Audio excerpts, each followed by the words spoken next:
So this is the fourth video in the series, the Babylonian Credit Debt System.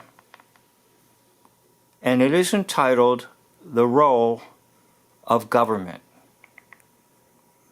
So we begin in the 1800s, shortly after the founding of America, the United States. And the little figure that you see right here is kind of your average man or woman in the 1800s who says, I want gold coins. Now, gold coins have intrinsic value, meaning that in and of itself, what you hold in your hand is very valuable. It's like saying the diamond ring on the finger of the young lady has value in and of itself as a diamond. Now, it has value to the young lady because it says that they are going to marry, or that they are married. But she could take it to a pawn shop and get a little something for it because it has intrinsic value. Now, if we proceed up to about the 1900s, you have an individual who is saying, I want silver, give me silver certificate bills. Now, gold is still around. It's just that silver gets a little more popular in the flow of coins.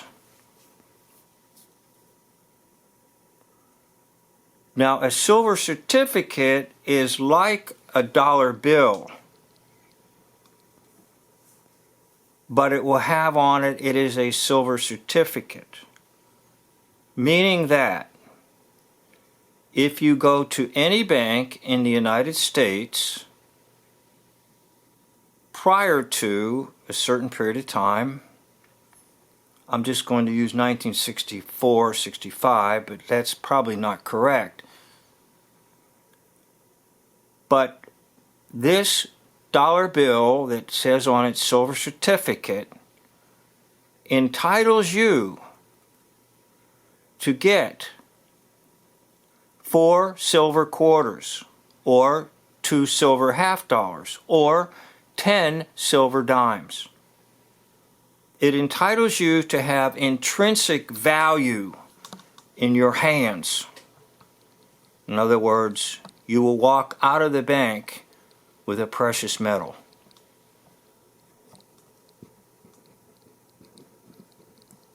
Now, 1964 is a very pivotal year, very significant year, because that's the year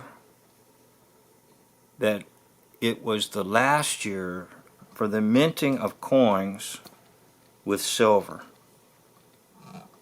Now, as I was growing up, I had a paper route, and my father came to me and said that they would be no longer putting silver in coins. And he suggested that if I acquired some in my paper route to hold on to them. And so, over time, when I would collect money from individuals, I would receive coins that still were of silver, such as a silver 50-cent piece, a dollar, silver quarter, silver dime. Now, nickels didn't have silver, and neither did pennies. So I was able to hold on to a little bit of silver because of the advice of my father. So let's just say after 1964, this man or woman down here is crying out, I want cash. And cash, by this time, is now primarily Federal Reserve notes.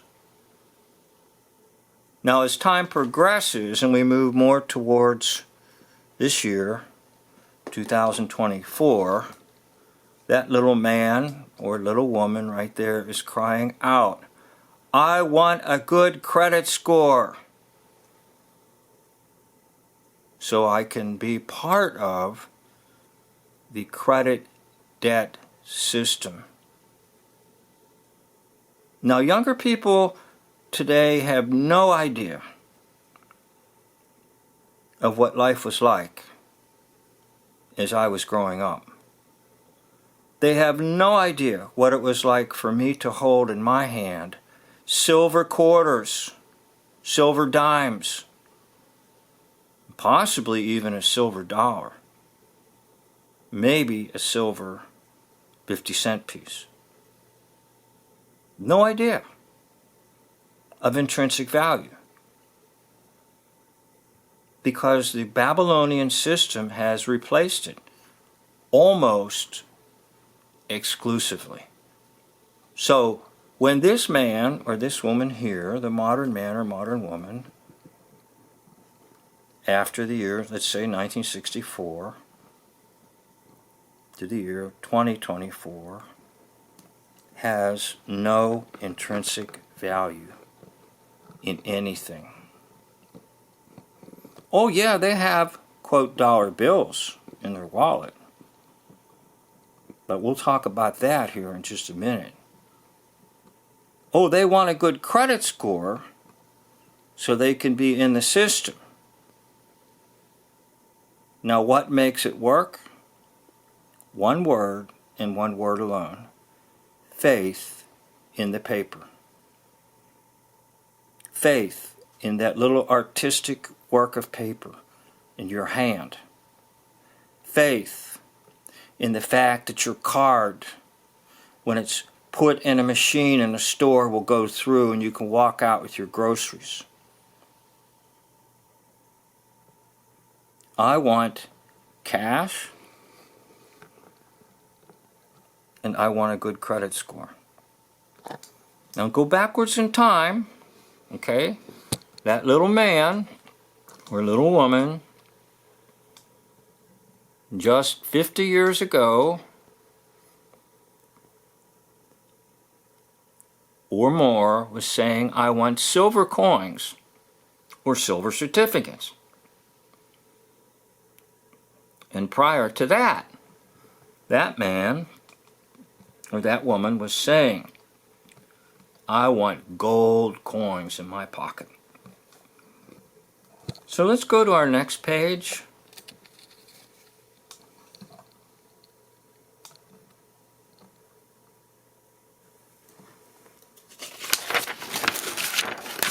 We're going to talk about the downward slide of standards. So originally, the United States, or at that time America, was set up to be on a bimetallic standard, meaning that gold and silver were the means of exchange of goods and services. Either one. Usually it focused on gold, but that came about in the Coinage Acts of 1792. In other words, all economic transactions were to be based on metal, either gold or silver. That's originally how the country was set up. Now, what begins to happen is that government begins to fool around with this whole concept. So originally it was set up to be both gold or silver, in 1792, but in 1873, another act comes in called the Coinage Act or Mint Act of 1873 that says, no, everything should be gold. Which wasn't really that bad, except that a lot of stuff had been invested in silver, so it kind of messed things up. Now, back in 1900, the dollar is backed by gold until 1933. Now, 1933 is a frightening year, and I'm not going to get too specific about why, because I don't think you will believe me. But FDR, by an executive order, calls for people to surrender their gold. Now, many have misinterpreted this to mean that FDR order demanded and made it illegal to own gold. But he was calling forth the American people to give up their gold and give it to the Federal Reserve System. Now, do you understand what that meant? It meant giving something of intrinsic value for something that had no intrinsic value, namely a bunch of pieces of paper. Okay, that was Executive Order 6102. Surrender your gold to the Federal Reserve. Help out the economy. Now, in 1971, under Richard Nixon, the dollar is no longer backed by gold. Or anything, basically. So back to this whole idea of progression of backing. So you had gold to silver, then sold back to gold. So you had to buy metallic system, gold, silver. And in 1971, you have no standard whatsoever. You have nothing backing the dollar. Nothing! Did you hear me? Nothing! Oh, you must be wrong. Well, you have legal tender. You don't have lawful money. There are some people, I'm sure, ready to go to another channel. That's all right by me. So basically, the original system that was set up was hijacked and robbed. No precious metals anywhere, by the way, folks. You want to believe that, you can. You want to believe Fort Knox has gold in it, you go ahead. You want to believe the Bible, the love of money is the root of all evil. And if people could find a way to steal it, they would. Oh, I know. You don't think so. Well, look at how many people are stealing groceries. Stores are closing everywhere because it's in the nature of sinful people to want to steal. And I could tell you a story or two about church life where there were theft in the house of God. Now,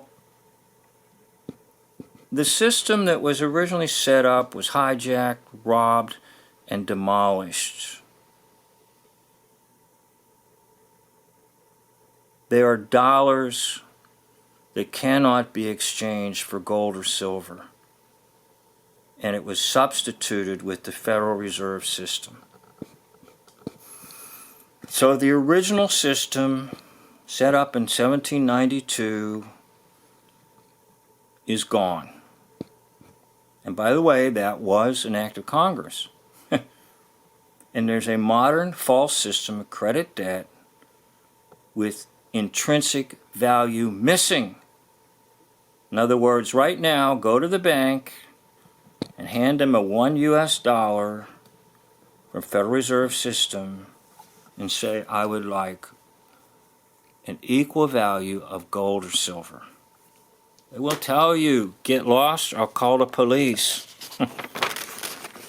So we are living in a system of what's called fiat currency, meaning it's just ordered to print money with no backing whatsoever. The Federal Reserve System is not U.S. government. It is an independent bank. It's a deception to use the word federal. It's not the U.S. government. I know you want to believe it is. Go ahead. And they have no reserves. None. And as one researcher said, it's not a system, it's a syndicate. Because they're controlling the flow of money. Now, they will print money out of thin air. In other words, there's nothing behind it. Back in olden days, you would only print money to only show that somewhere in a bank, somewhere, there's the gold or silver to back it. There's nothing to back it, nothing. And it has no intrinsic value, except the fact that people are told you will accept this. Faith alone. In other words, suppose right now you went to buy groceries and all the Walmart said, we are not taking legal tender anymore. We are not even putting you through the credit debt system. We want gold or silver. And you say, okay, I'll go to another store. And the store as an independent unit says, we don't want your legal tender. We want gold or silver. We're all in trouble because we have counted on this system. Now, it is not lawful money. Now, many of you, I'm sure, are quite confused by what I'm saying, but it is legal tender, which means there's no exchange value for a precious metal. So I'll try to zero in on the US dollar and show you where it says it's legal tender.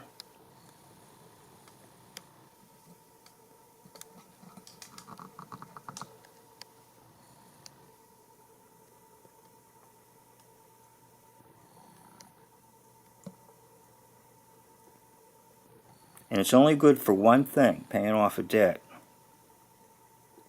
It is not good for acquiring wealth, meaning getting gold or silver.